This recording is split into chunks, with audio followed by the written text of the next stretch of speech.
Киргизии высокими темпами идет строительство Курпсайской ГЭС. Ввод в строй этого гидроэнергоузла на Нарыне даст возможность увеличить выработку электроэнергии в республике почти на треть.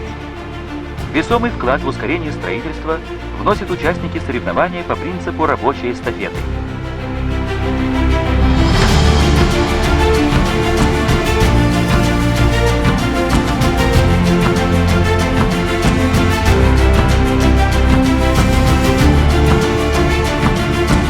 Бүгүнкү күндө Курпсай ГЭСи боюнча негизги жабдыктар, генераторлор, трансформаторлор, булар боюнча капиталдык жана кезектеги ремонттор жасалып бүттү.